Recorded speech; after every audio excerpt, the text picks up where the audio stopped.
Well, we have Laszlo here today, and he's going to give a presentation. So, more further ado, take it away. Oh, Clay, what do you have? Oh, Right in the middle. I was gonna be a little more formal than I was asked to say a few words to introduce our speakers. And I Go think for it. it's notable that uh, they've recently moved from Houston where they have a longer tenure, but we are so happy to have them in our area and having them join our club. Laszlo has a distinguished record in photography, but he also maybe, if you look at the Houston photography, Houston Center for Photography website that was linked to, you see that he has 20 years as a photographer in black and white, and he's transitioned to chrome film, and he's been working on that for 15 years, and now digital color and 10 years. Uh, he's he's been working also in large format, 8x10 film. He's a member of several photographic societies, and he teaches a wide variety of photography classes and workshops at the Houston Center for Photography in Houston Audubon Society. And there's just probably no end to what he's done in photography. But of course, he's a highly respected research scientist at Baylor College of Medicine faculty, and has done that. I'm sorry, Lexi, we don't have all the information on Lexi. So she, other than the fact that she's married to a wonderful photographer, she does her photography as well. Um, Now, I think we're just very, very happy and have these distinguished speakers here tell us about their road trip from Texas up through the Rockies to the Northern Territories and Yukon and to the Arctic Circle, which I think must qualify, as you said, a dream trip. Take it away. All right, guys. Thank you very much for having us, Lexi and me. And then, don't go. And then I will go to the screen share area. And then here, right? And then the presentation I set up as 3 parts. One part is an introduction part when we talk about this dream trip.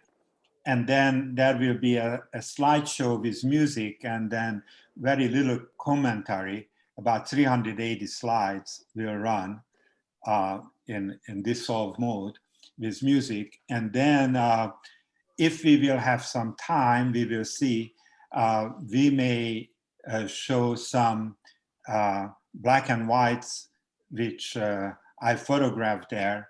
I collected few here to show, about 25 or 26, but we photographed about 300 large format sheets intentionally, so it's well-designed images. So anyway, this is the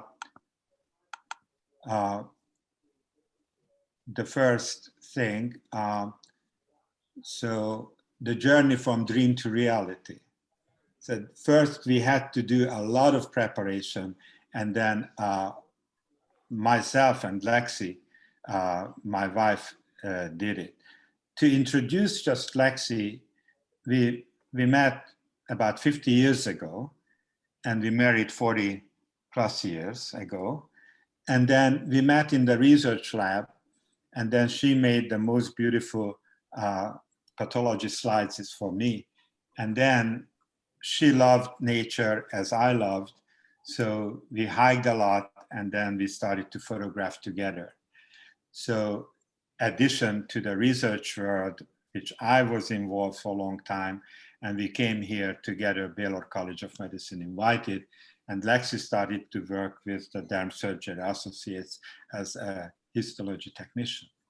So anyway, this is the first title was, the first title was Through the Rockies to Alaska, because that was our dream all the time.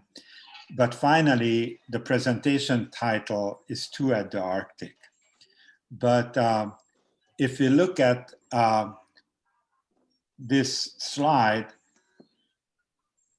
definitely a lot of dreams must be there, and lot of dreaming, dream type or dream supporting readings. So like Jack London books and the White Fangs, and then all of these things, and then building a fire and all of these things, and the Arctic that is -40, and then you just spit out and then you hear it, that means -40 degrees Fahrenheit, which is -40 degrees Celsius too. So that kind of things were in our life. We would like to see the tundra when the tundra is red, and then that was the reason we wanted to make a planning. But we had to figure out very fast when we made the travel maps and distance calculations, we need more time.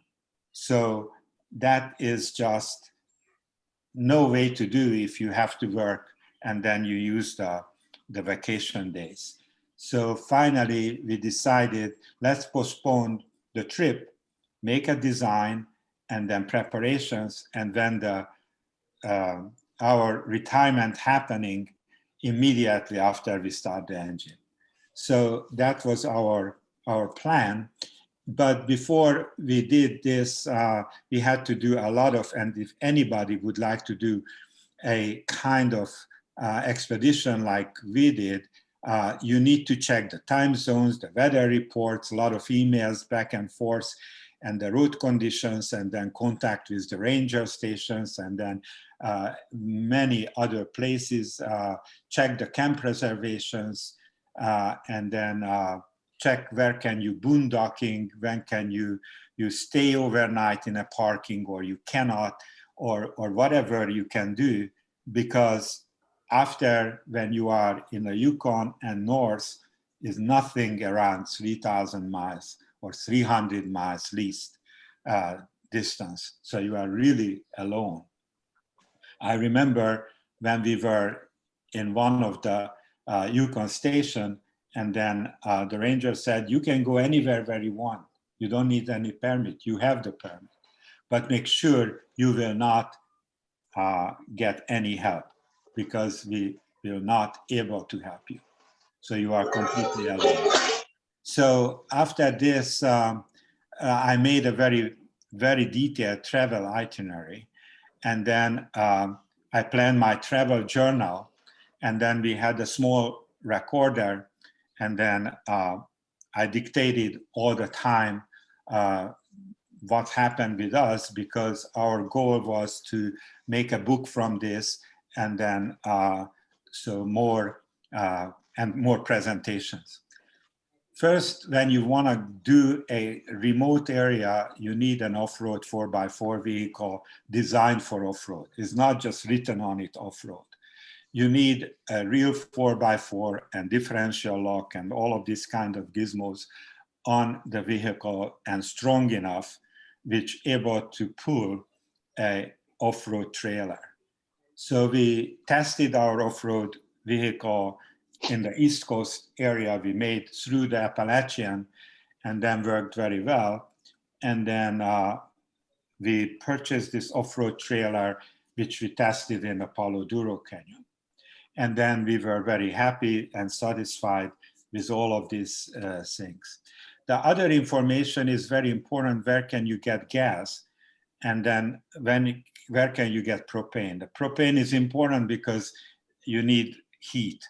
So if it's cold, you need some heater. And then the gas is you need to your vehicle. And many areas, no gas station, or very long distance to gas station. So not even talking about the gas price is $6.50 per gallon. So in that area, we had 4 jerry cans in the trailer trunk, and in the vehicle trunk, 2 jerry cans. So because when we disconnected the two, we had to separate, and then this means the emergency preparation too. We had to have sleeping bags, double everything, a small heater and small cooking device if something happened overnight and then we stuck somewhere without a trailer. So we have to survive in the vehicle alone. Now, in the vehicle, second row, was a camera bag. So the all sits in the second row in our 4x4 off-road Toyota 4Runner were our camera backpacks. So we had 4 camera backpacks in it, well designed for short hikes and long hikes. It depends on the weight of the backpacks. And then we had 6 coolers in the camera backpack car leg part when the films were stored. And then the large format sheet films. I took 2 4x5 sheet film camera with me, and then 1 DSLR camera with a 300 lens, and then 1 small point and shoot Sony camera for memory pictures and reference shots.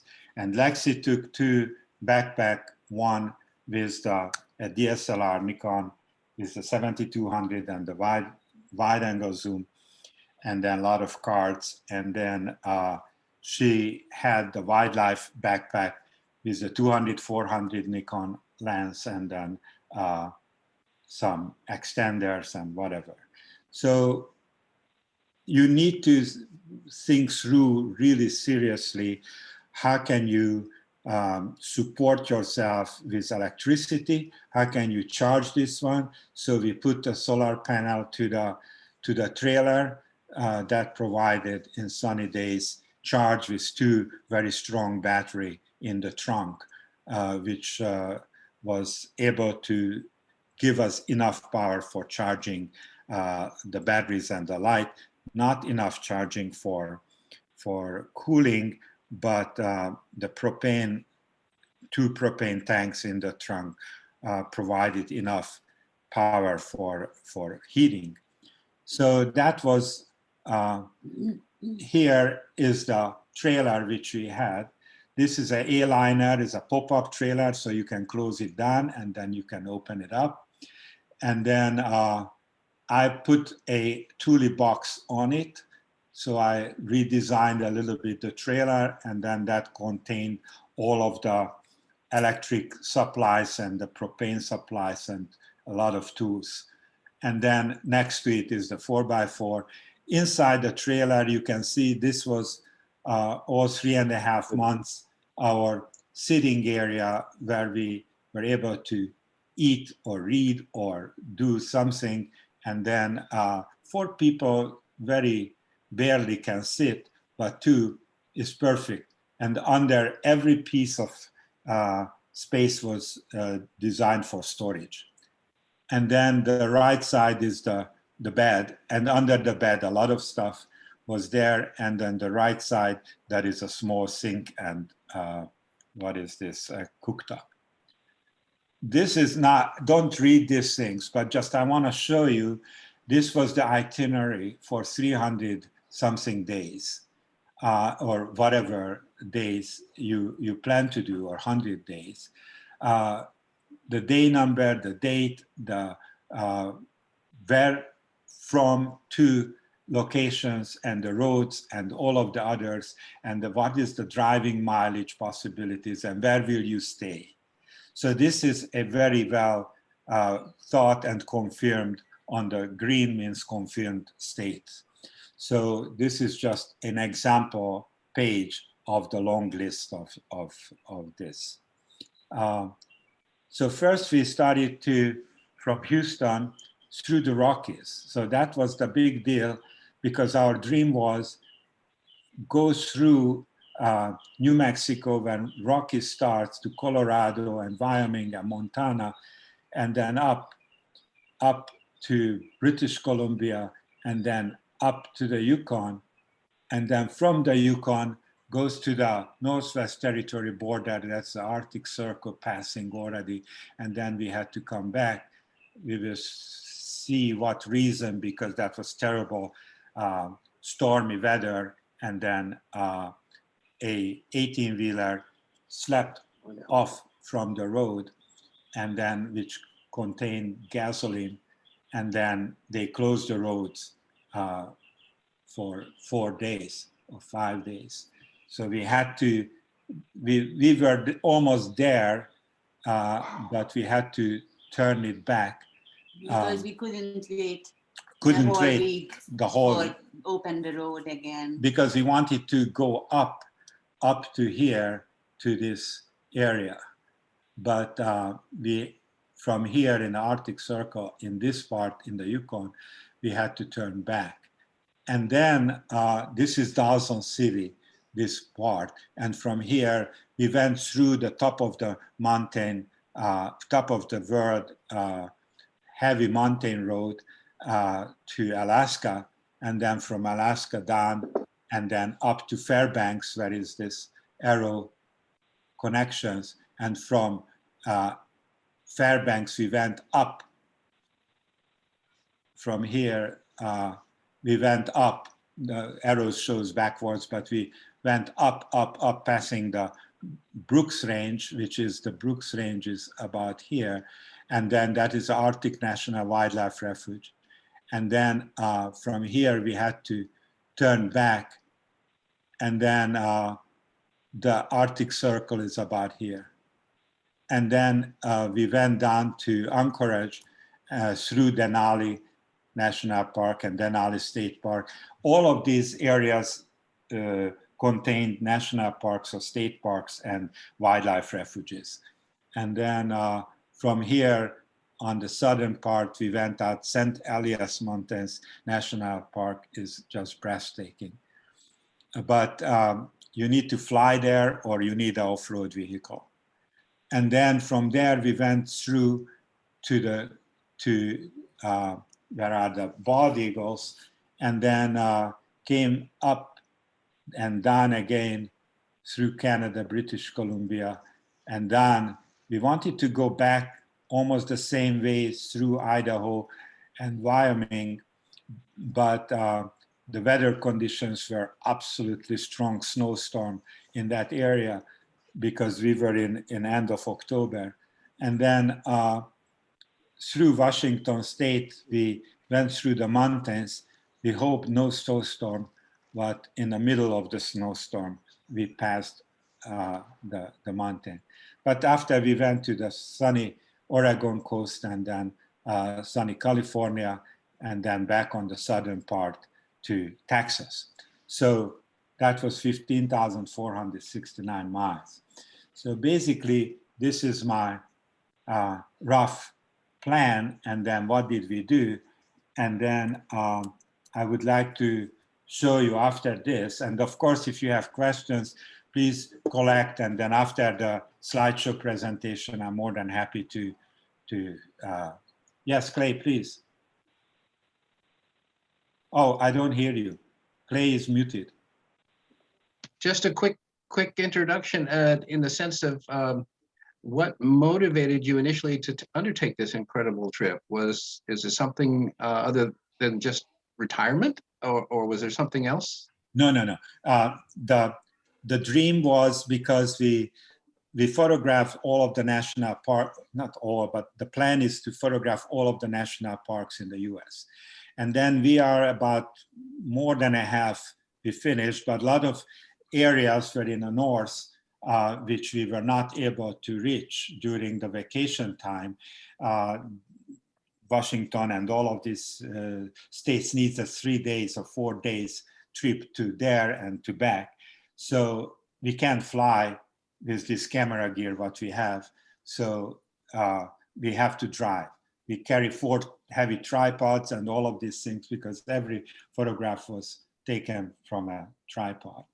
And then the motivation was to complete a lot of portfolios, which we're working on it, and then our portfolio books. So we published till now 5 books, and then 2 portfolio, the black and white and the colored portfolio books.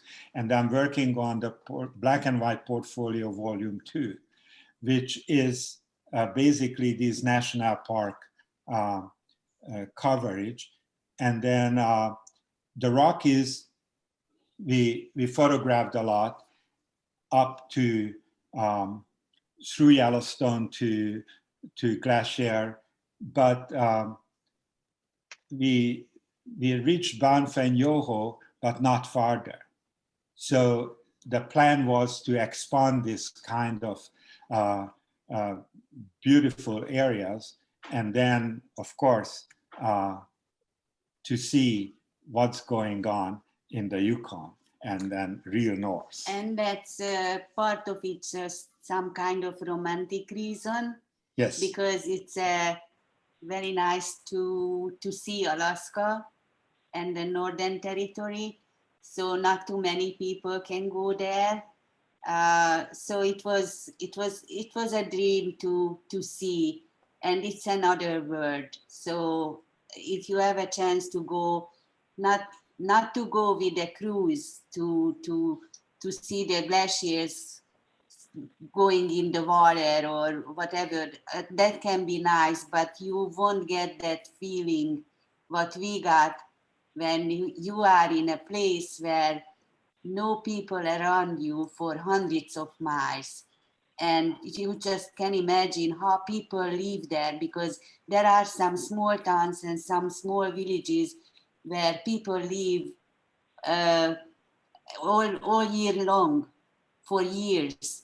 And to see that how they can survive and how they can live and try to survive the same situation what they have, not in the winter time. So we finished our trip in October. We got cold weather, but not as cold as they experience in the winter time. But we saw the places where they survive in the winter time, and we talked to people, and it was just amazing. So and that's why we waited. We wanted to do this trip for our 40th anniversary. And I told my husband, let's go and do it. And he said, no, we cannot do it because it will take at least 2 months. So I said, you know what, let's just do it. What they will do a year before retirement, they will fire us, or what happens? So, but he told me, let's wait till we retire and then let's leave. So that's what happened to us. And then the other very important thing was in our heart, because we have a very strong connection to nature. And then we wanted to immerse ourselves completely and talk to nature, to feel the nature's messages and photograph those. And then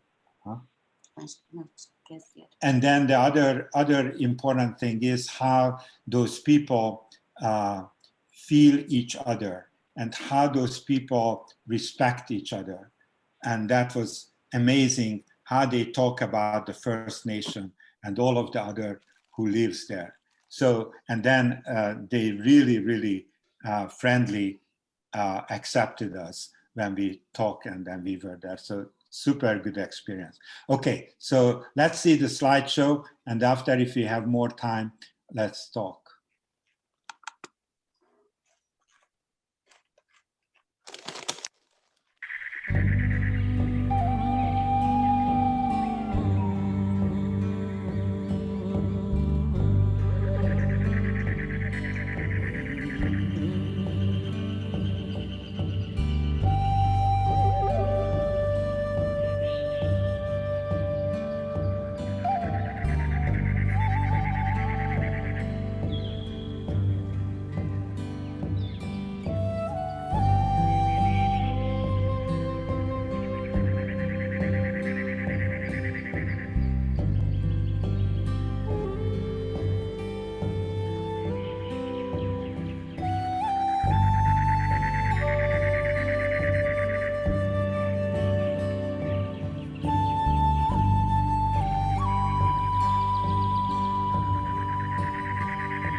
Nothing. A bit more.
This was the sign. You can turn it back.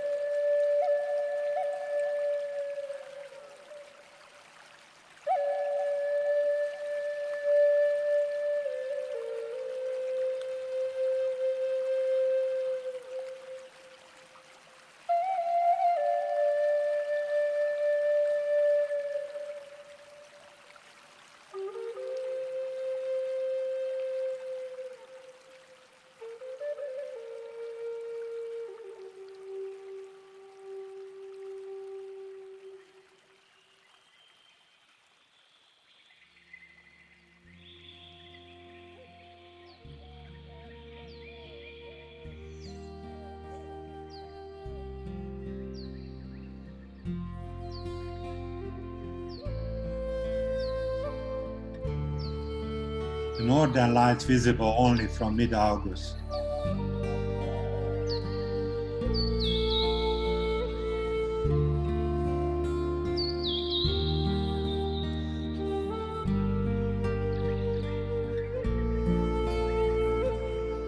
And the tundra starts to be red in September.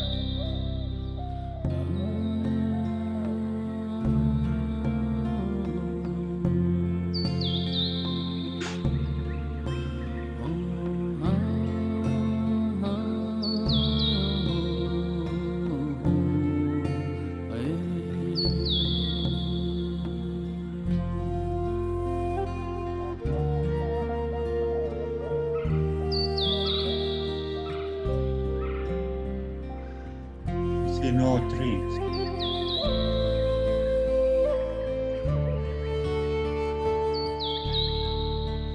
Only short.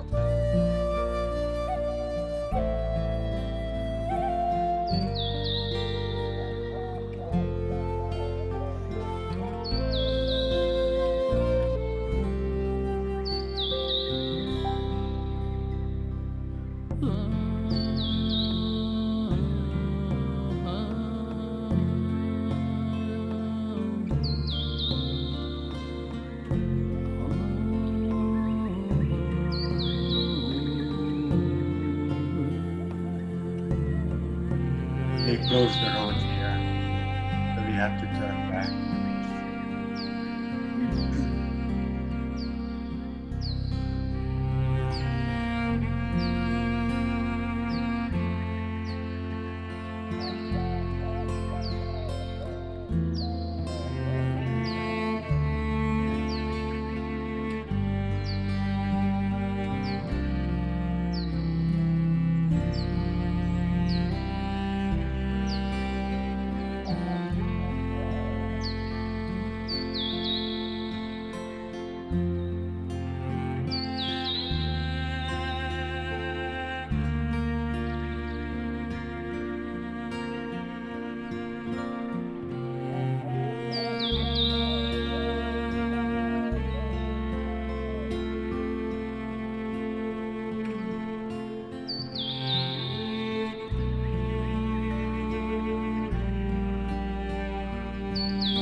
We had to pass the river with just water device.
this goat food is the last stop where you can get.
All right, guys, this was, I really hope you like that.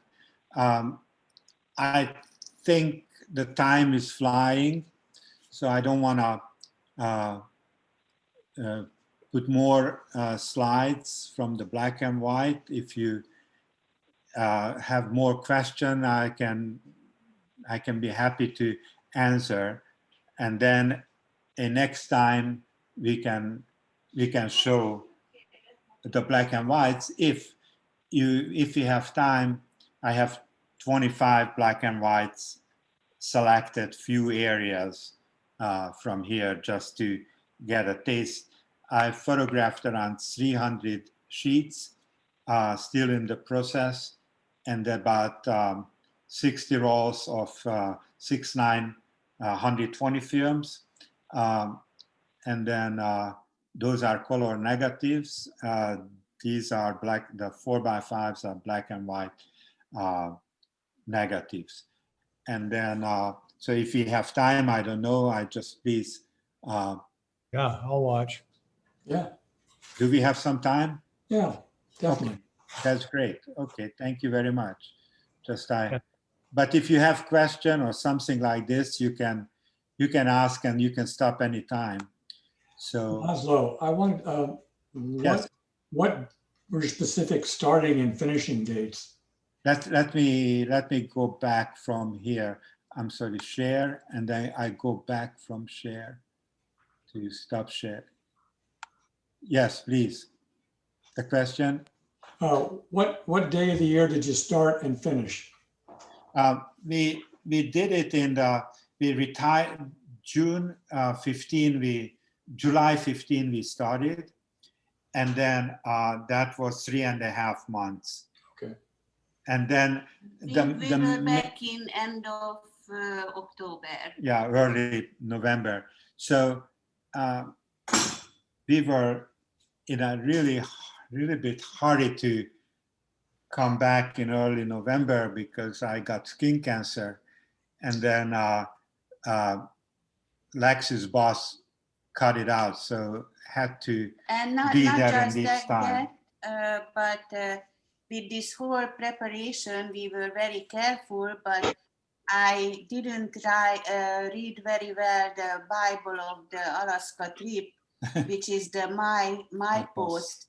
And it says with very tiny little letters, all the campgrounds and towns in the high mountains closing at September 15. So after September 15, you cannot find camping area or even RV park where you can stay. And some places you can boondocking, but some places there is a sign you cannot overnight. So after September 15, it's very hard to find something in the middle of Alaska to camp. We were lucky the last real RV park in Alaska was actually in Anchorage, because they have all year around camping possibility, but not other places. So to get to Anchorage, we thought we will get somewhere else a camping spot for 2 days, and then we will go to Anchorage. And then we arrived to that place and the gate was closed. So on that night, we did another 3-hour drive to Anchorage to get to a place where we can stay. So that's another thing. If you plan to go this kind of trip, you have to keep in mind after September 15, they closing, and in the high mountains, they require a snow chain and things like that, and they checking it. So you have to have that one on the road because they checking, because that time of the year, they can get very heavy snow. So Anytime. You have to come back before that. So that is the other thing was when we did from Yukon to in Canada, Yukon to Northwest Territory. That is the Dalton, the Dempster Highway. And then back in Alaska, the Dalton Highway, which goes from north from up to the North Sea, but through the Brook Range. But the only Toyota service was in Alaska. So I wanted to check the vehicle after these heavy dirt road trips, which was filled with potholes, filled with dust, and all of the other very heavy terrain, and then up and down roads. So it's slippery. So that was the reason they closed the road when the 18-wheeler, and very narrow, of course, 18-wheeler slapped off from the road, and then in the ditch was the whole gas. So now the, how can I say, gas tank carrier, the gas was not out from that, but they called for emergency tankers, empty tankers, and they pumped it out from that 18-wheeler, the gas, to the others, because they worried about to put it out without explosion. So a lot of issues can be which even you can't calculate. But the main issue is the very fast changing weather, and then the elevation is super high. So you can see when we passed the Brook Ranges, no vegetation was there. And then the roads are super steep. And then the other thing is that Dalton Highway was designed and built for the 18-wheelers, tankers, who carry the gasoline from the oil fields from north down to Anchorage area or south more. But the pipeline pumps not too much. So that is the pipeline is not as bad looking as we believed, but the resource is there, but the amount of oil, gasoline, or diesel, whatever oil comes from through the pipeline is not that huge amount. So they have to carry with the tankers. So the tankers are running for their own money. They speeding on these dirt roads, and then you have to respect. So when we saw miles away on front of us an 18-wheeler is coming, or in a rear mirror 18-wheeler is coming, I pulled off from the road very careful, and then they understood my respect, so they slowed down. So they knew that. But those who are, I'm the strong guy on the road type 18 or four-wheel driver, they don't slow down. So they can be in trouble. So we didn't get any broken window, we didn't get any flat tire because we were careful. So that was just, and then the speed is 10 to 15 miles per hour many places. So it's not, it's not a speeding road. So it's very complicated to calculate the timing. Where will you able to reach one point to the other point because the road conditions. So anyway, this is very interesting. And the gasoline, you have to have enough gas with you. So that is another thing. The gas station is a big gas tank. So that is take out from the 18-wheeler. So that is the gas station. And then they said, you need to go there and pump it up. So I went there, I pumped it up myself, the whole thing. So it's a mechanical thing. And then he said, take a picture from the number, and then I will check it and then pay for that. So this kind of things. But that was amazing, amazing trip. And then the other good experience was 3.5 months together with my wife alone, almost few people around. That was developed a very strong teamwork. How can we a kind of survivor type teamwork, which was absolute gorgeous. So we really enjoyed that. And then, so if you have time, I can. Do you have any question or something? I don't hear anybody. What was the coldest temperature? The coldest temperature there around -40 or -60, but we were No, lucky. actually, one point there was a little spot. Yeah, in I Yukon, think yes. they measured -70. But So you didn't have that temperature, did you? No. The coldest what we got, that was 21, Something, yeah, it's something like Celsius. that in Celsius, minus. We arrived to the camp place and it was cold, but not unbearable cold. But when we woke up in the morning, everything was frozen. So And then it the was cold. other problem was the propane, amount of propane is there, but in very cold, that is shrinking. So the pressure of the propane is very low.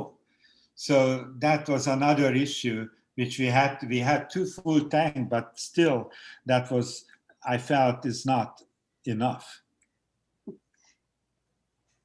So Yeah. I was wondering, I appreciate the fact that your photography and your purpose of your journey was the immersion in nature. Yes. And we often got the impression that you were by yourself, but I did see some campgrounds where there are other people were with you.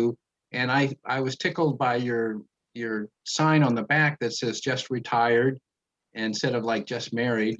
And I was wondering if that attracted some people to come over and talk, and if you found other people on the road. We were always talking some people, and especially we talked to people who did the trip to Alaska.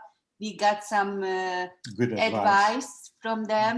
And at the camp places where there were some other people, some places we were the only one who camped, but some places there were other people. We were always talking, and they came to us, or we went over to their campsite and we were talking.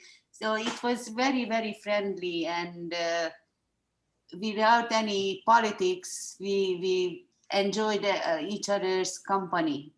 And then the other thing is, many times we try to pull into a base camp, and from the base camp we disconnected the camper, and then we drove on dirt roads early morning till night, and we returned at night. That was the reason we set up the 4x4. If anything happening, we can stay overnight without the camper. So, but that was a very good thing to come back. We ate a breakfast and a dinner. That was so, or supper, or whatever we can call. So only all day we were out and photographed. So that was just amazing. And it looked like you visited family in California and San Diego? Actually, what happened when we planned the trip, our 2 sons said, oh, that would be nice if we can meet somewhere. So we were planning to meet maybe in Anchorage with both of them and their family, and spend a few days, maybe a week or so together and travel together. But it didn't work out that way. So our younger son and his wife, they came to Jasper. So they flew to Canada, rented a jeep, and they brought their own tent. And we spent a quiet few days in Jasper, and we were hiking together. And my older son couldn't make it that time, so he didn't have time. He had to work. He lives in San Diego. He lives in San Diego. So we told him, okay, don't worry about it.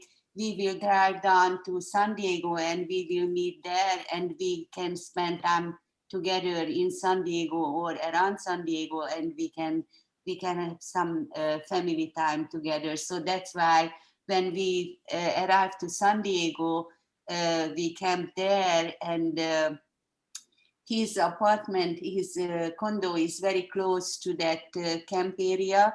So he came over every day, and then we went together, and we enjoyed to see, because the reason he moved to San Diego, he likes to surfing.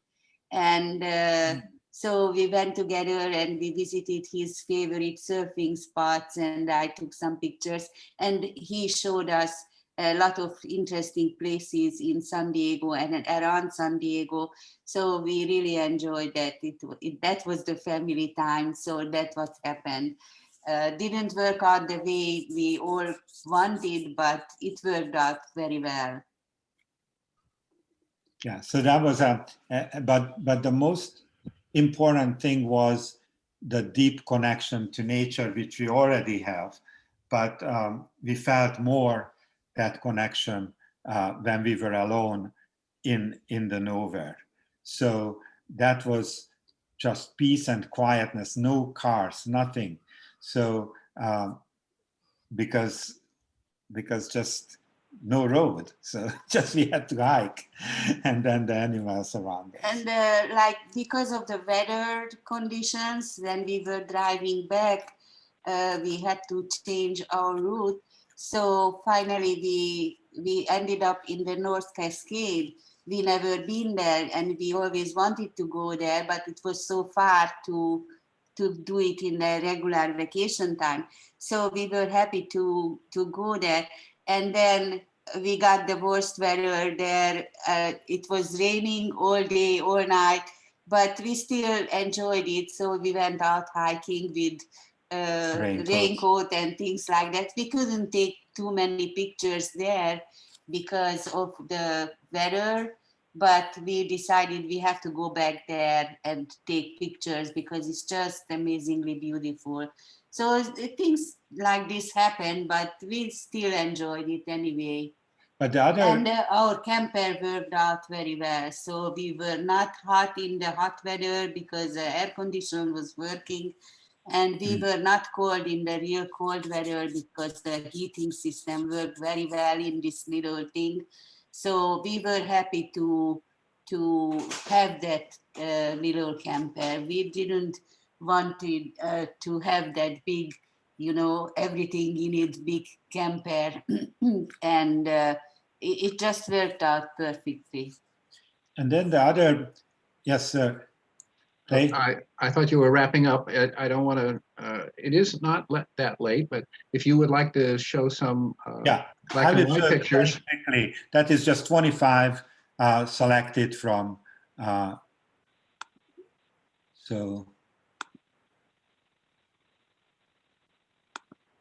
this one. Can you explain how you took these, or this is the large format? Yeah, these are large format all. And so the film was developed en route, or you had to wait until you came back? No, no. I kept those in boxes in dark, and then when I came back, I developed at home.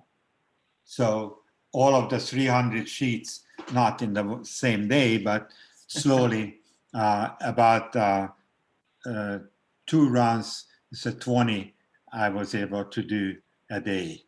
So that was a long process. And then the C41 negatives I developed, that was much more long, but that was 6 rolls I was able to develop once, and then it's 2 runs again. So it's 12 rolls per day after that. So I did the black and white negatives first, and then when I finished the C41 negatives. And then the others were digital files. And then this is the Tetons, just a picture. You saw this picture. And then this is 4x5, all of the 4x5, and all of them FP4 film, FP4 plus film. And then developed in HC 110 in 1:64 dilution. It's highly diluted. And then this is the Tetons mountain in Moraine Lake in Storm.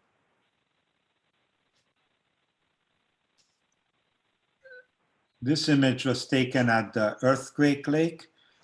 This is a general view. We were in Earthquake Lake many times, or in the Tetons we were many times. So we just made some extra photograph to expand the collection. Yellowstone, we have about 100 very nice usable prints. We were many times there. This is the Earthquake Lake. This is the third time we were here, and then we camped there. So that was very nice. And then we photographed for 2 days. So I was super happy with my large format. I did in this time 4x5, but previously I did several 8x10s. So we hiked down to the lake, because the lake is a river and the earthquake closed the valley and then just filled up the river and generated this lake. And all of the pine trees were poking out. And then this was at below the campsite. That is an amazing forest camp nearby Earthquake Lake. So I can recommend that one, anybody. This is in Montana side, so north from West Yellowstone. So that is a superior place. And this was another shot at the Earthquake Lake. I went to the Glacier National Park. We were at least 5 or 6 times in Glacier photographing. This time we wanted to go to the Twin Medicine, which was absolutely full, but we were happy to get a spot in the nowhere at the Red Eagle tribe owned land, and then they allowed us to boondock there. So we were there and photographed on that land this image at sunset. And then we tried to get a spot at the Many Glacier, but that was completely full. So they said, you have to come back here 4 a.m. So, and then wait in a line, and at 8 o'clock you may get a spot. So we boondogged at the Glacier, close to Glacier National Park, leading tree spot. So I love this tree because that was my feeling, like in a how can I say, fairy tales. And then this was almost in dark.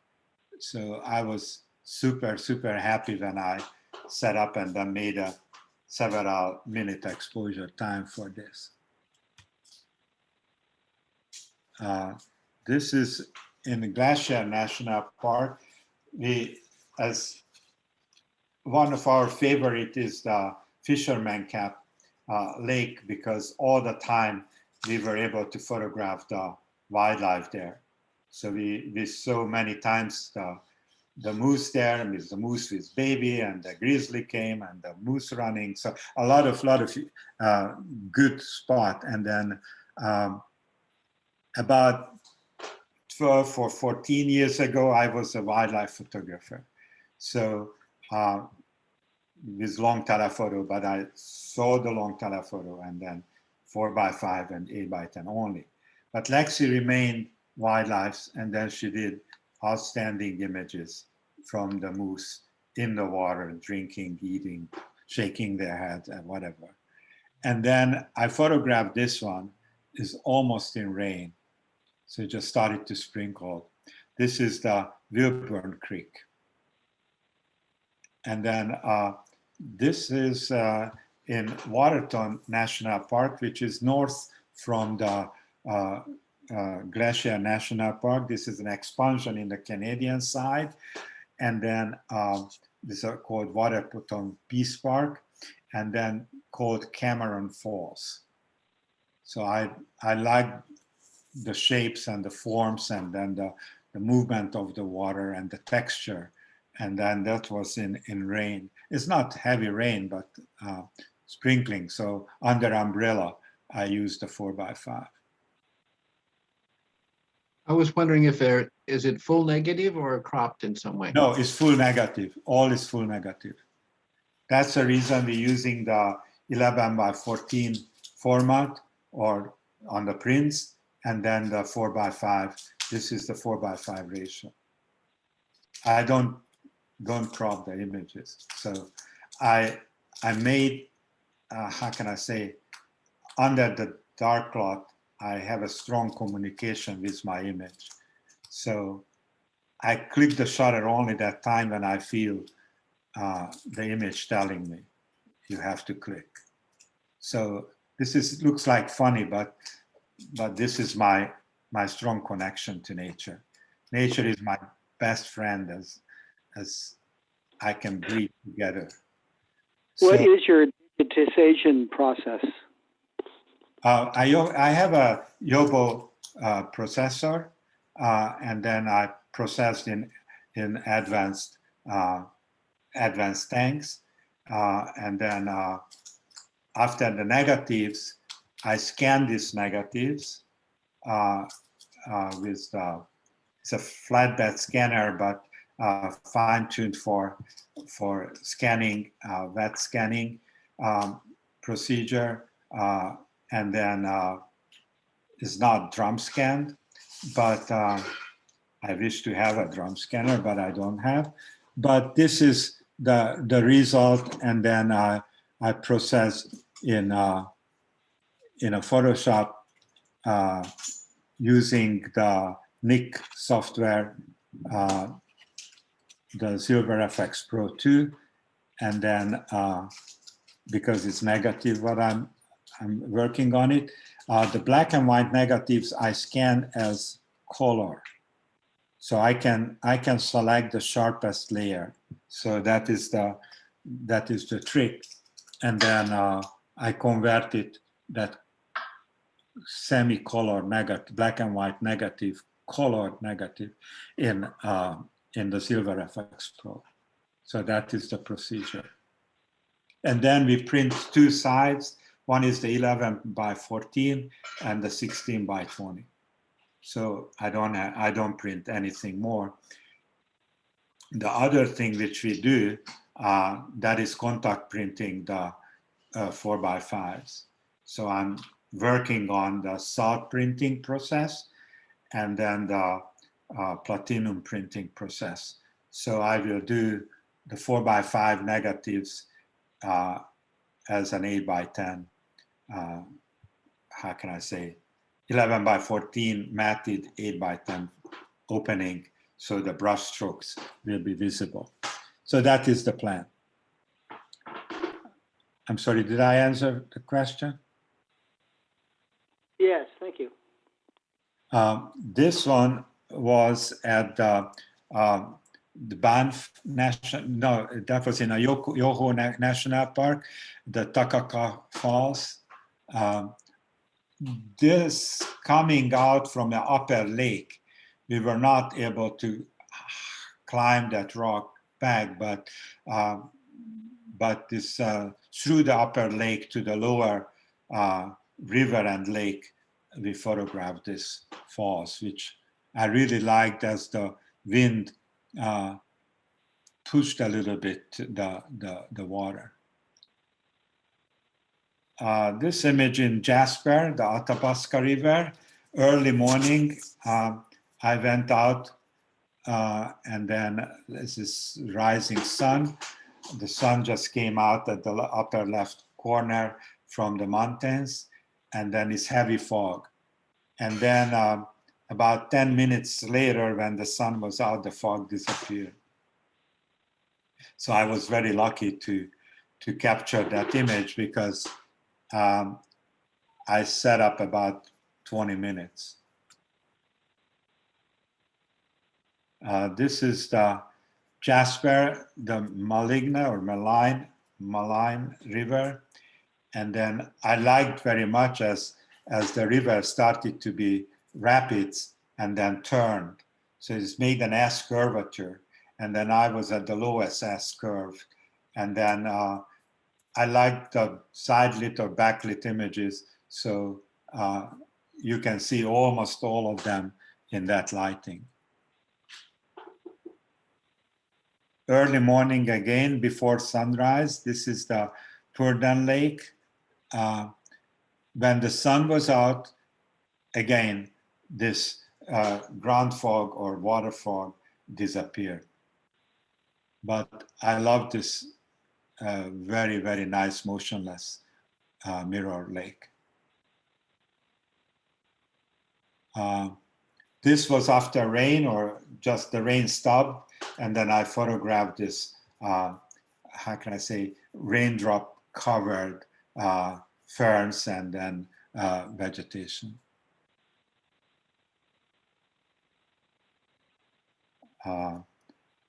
This is the Kluane National Park in the Yukon.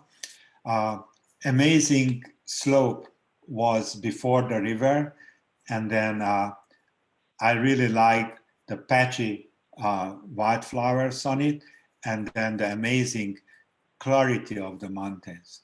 So the air quality is just outstanding over there, and then it's super clear, everything. The same thing here, even clouds cover, but the air itself is very, very contrasty and clean. This was in the Tombstone Beaver Lake. This was one of the favorite places which I really would like to go back. That is amazing, amazing spot. But again, you have to deal with the wind. As you can see on the right side, the wind started to pick up a little bit, and then the full mirror was gone. This is the Klondike River side. That was very low water, but I like this kind of, how can I say, close to the water vegetation, and behind that, those forests. And then this is the tundra bird side of the Tombstone National Park in Canada, in Yukon.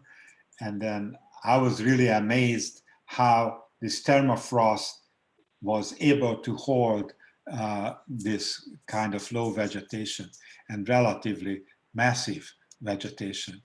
I wanted to pass through, and it's hard. This is the Walker Fork area. When we passed through the top of the mountains road to Alaska, and this was Alaska first spot. I have to tell you the truth, I touched the water, and then I said, I'm at home. So I was super happy. And then I saw this image, and I photographed mirroring those very strange looking narrow high elevation pines. And this is the Tatalina River, just side aspens, setting sun behind that. This shot was at the Arctic Circle, tall grass and the aspens. I was just happy with that strange light, which was late afternoon, hitting that spot. It's not strange, but that was just the nice light spot. This is a Goldbright Lake at the Brooks Range in the backdrop. So this is passing the Brooks Range. This is in between the Brooks Range and the North Sea. So the vegetation was very little, and then next day everything was frozen, and even no vegetation. So it's a strange area. It's very nice, but you need to spend more time, and that was my feeling with my large format camera. I used less than I planned because I got some connection, but I need more time. So definitely we will go back. And this is the Denali National Park, Nenana River. I was impressed again, the mirroring of these special pines, very narrow, tall pines. And then this is a Savage River. That was a nice hike down to the valley. I just like the river. I know this river can be anywhere, but for me, this river told much more than the whole. The same way, this is the Denali Sanctuary River. I photographed almost from the water. And then I was very happy to see again this S curvature, and then the mountains. Far is the Denali, but you don't see the Denali. So that's it. I selected this to show few black and whites to make sure you see some black and whites. Did you use any filters to enhance the clouds? Yeah, when it was really cloudy, I used the orange filter most of the time. Sometimes yellow, but most of the time the orange, because I wanted to show more drama. The orange a little bit increased the contrast of the other side. And then I was just really, really happy. So Yes? if I might ask, were you, there's a joke in the Denali National Park that only 30% of the people that go to Denali actually see the top of Denali. That's true. So and the question is, were you a 30%er or not? No. Denali is visible mostly from the Wonder Lake. If you reach Wonder Lake, you may be able to see Denali, but the road is closed for the cars, and then a bus trip can go to the Wonder Lake carrying your camp gear there if you will able to get the permit to camp there. The other thing is to go in that area if you have a lottery, and then the lottery take you out. And then that was in September 8th or something like this. And then they said if the snow is coming, you will not able to go there. So we will close the road. So that was very risky to go there. The good view to Denali is from the Denali State Park. So if you drive south from Denali National Park and then look to west from the Denali State Park, you can see that. But normally, Denali Mountain is very, very hard to see. Not just the 30%. It's usually covered with clouds, or yes, top of it anyway. Not just that, but that is the 30%. But the other thing is you need to be close enough or a viewpoint. So the two viewpoint is, one is the Wonder Lake, which is inside Denali, but you have to go there or with bus, and Denali State Park. We saw Denali only 2 or 3 times when we were there. From the Denali State Park, we were lucky. We pulled into the parking overlook, and then clouds were not covering. And 5 minutes or 10 minutes, I took that picture with my point and shoot. And then another picture from Denali with my 6.9 Texas Leica. What is this? That is a Fuji 6.9 camera, raw film camera. And then that's it. And the clouds cover. So I- it's very, I very, actually thought the one that you did with the clouds covering the top of it was the most dramatic one, but you know, uh, uh, when the clouds covering, you don't see anything. So anyway. just cover a little bit the top from that is very rare too. So it's hard, but it's possible. So if you are lucky, and then if you are there, and then if you cover that, that is very nice. How many of those pictures did Lexi take? I don't know. Actually, I didn't take too many. I thought I will photograph more, but I didn't photograph. I just enjoyed it. She took the wildlife pictures. She did. Yeah, I took some, and I took some close-ups, but we are back for a year now, and more than a year now, and we didn't have the time to go through all of my pictures because we were moving and settling down in Bastrop, and now we're doing something else. So it's always something else. So I didn't go through really on the pictures what I took, but one day we will. So And then I took some pictures. And for the Audubon Society, we did the birding slideshow and presentation. That is about 50%. Lexi's images are 40%, and then 50 or 60% my bird images from that area before my large format. So now is different. But we're working on new projects and all of these things, so new portfolios. So that is just amazing place to be here.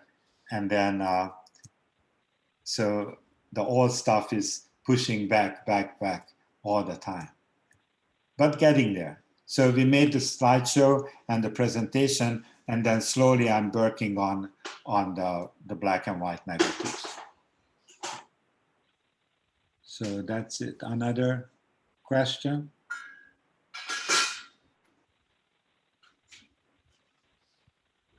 No more questions? This is a great opportunity to see and hear. If you have any on the chat question or something like this, I don't know, but if I can answer anything. The chat question, I don't see any specific I have to tell you one more thing. The most fun part for me was coming from Texas, where everything is so flat, most of the part of Texas. When we were driving there in Canada, especially at the St. Elias mountain area in Alaska, you're driving on the road and you see mountains both sides of the road. And you're driving hundreds of miles, and you would think one point it will end, so you won't see more. And you just driving through the mountains and just more mountains and more mountains.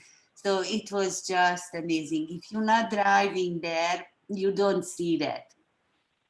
That's an amazing feeling. You're driving between mountains, high mountains. So there are several opportunities to go there by flying or by ship or whatever, but to driving or flying there and then rent a car or a jeep or whatever, that's another option. But if your budget is tight a little bit, I really suggest you to drive on back roads and then live in a small camper, eat easy, cheap food, and then not in a fancy restaurant, but not in a fancy cruise ship, or attending on a workshop which is $10,000 plus. So in that case, we tried our own, and then immersing ourselves back to nature, and then we were happy every day, as we are happy every day here in Bastrop. Did anybody comment on your Texas accent? No, they don't feel the Texas accent. They always ask us where you from, and we always say from Houston, and they said no, I understand it, but where you from? So we always have to explain we came from Hungary, because everybody tried to guess you came from Germany or France or whatever, or if some people even said from Russia, and we said no, we are from Hungary, but we are from Texas and we are from Houston, so we from Houston. Okay. Well, I just want to, on behalf of the group, as secretary, I see that Josh is not here and Patty is not here. So and maybe Mark would like to say any concluding words. Just thank you very much to the both of you for a really wonderful presentation and giving it, a real personal feel to it. We really learned a lot, and I'm sure a few people are inspired to follow in your footsteps. Thank you very much for having us. We really appreciate that. And then we were happy to show not just these slides, or whatever time we have any opportunity to exhibit or something, we would like to participate and would like to invite you to Bastrop or any other places where we will be in present. So, and then we are happy to be here in a club. Even we don't participate to the competitions because we don't really like the competition, but we really like the We critique. didn't have time to enter yet. Yeah, no, that is okay.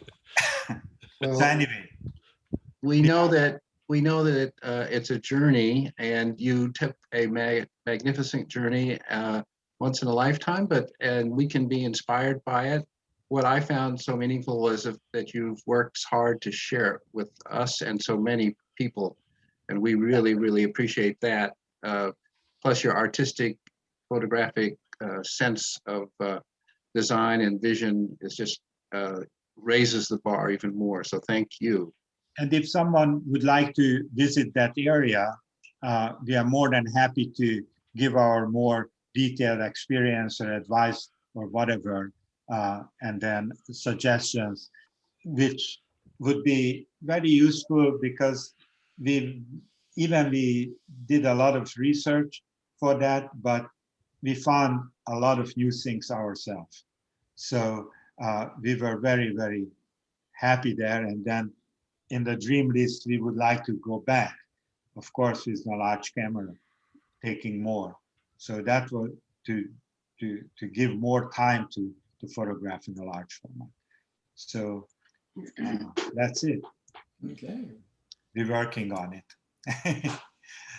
Okay, well, I think 9 o'clock. Thank you so much. And to all of you who came and participated and listened in, we thank you. And we'll see you at our next meeting, which is the June critiques. And the open theme is the deadline has already passed, but we have 58 pictures. And if you would like to be a judge or get involved in the competition in any way, Mark is our competition coordinator. Ed, thank you for being our host and our Zoom moderator. Thank you so much, Ed. Certainly. Any other final words from anybody? Thank you. It's The very results. enjoyable seeing these images tonight. It was beautiful. Thank you, Laszlo. Thank you very much Lexi. for having. Thank you. Thank you for having us. All right. And if you have time to Bastrop, just visit, and then you are welcome to our house. And then the Art Center all the time has some new pictures on the member show on the wall. Yes, you're in Georgetown now. You're not in Houston, Yeah. right? Yeah. So Yeah. that's why we can have your presence with Yeah. us. We hope in the future. No, we are Open up in Bastrop, so in that is not a big deal to drive to even Pflugerville. So we were there on the installation last time, the landscape show, and we will be there in a 3-leg goat to bring in our pictures too. And we are happy to be there. Yeah, stay tuned for news about the spring, the pictures that were just selected for the 3-legged goat, and watch for announcements on that, so we'll have our opening reception at some point, right, Ed? Yeah, the announcement is on the homepage, and there's a link to a page that has the gallery on it. We got the good. first initial email. The only thing which we didn't get it, the tags or the stickers, or I don't know who will do it. We will send the information if someone would like to do. Just please let us know. What was that last part? It was this Or the tags or whatever small. To put on your picture. What is the title and then whatever and the price. Okay. Alan, is Alan handling that? Last time Patty did it. Yeah, but I don't. Patty's not really involved in this one. I think this was organized by Alan. Okay, got it. Okay. So, but whatever format required, the size or whatever, just let us know, and then we will send you the sticker as is. There is that information on the homepage has the frame sizes. No, the frame size is okay, but the sticker. Okay, yeah, the labeling. The labeling. Yes. Yeah. Okay, we'll have to follow up on that. Yeah. Okay. So, well, thank you all for your attendance and participation. We look forward to your coming and zooming in the next time. thank you. Have a good night. Good night. Good night. Everybody.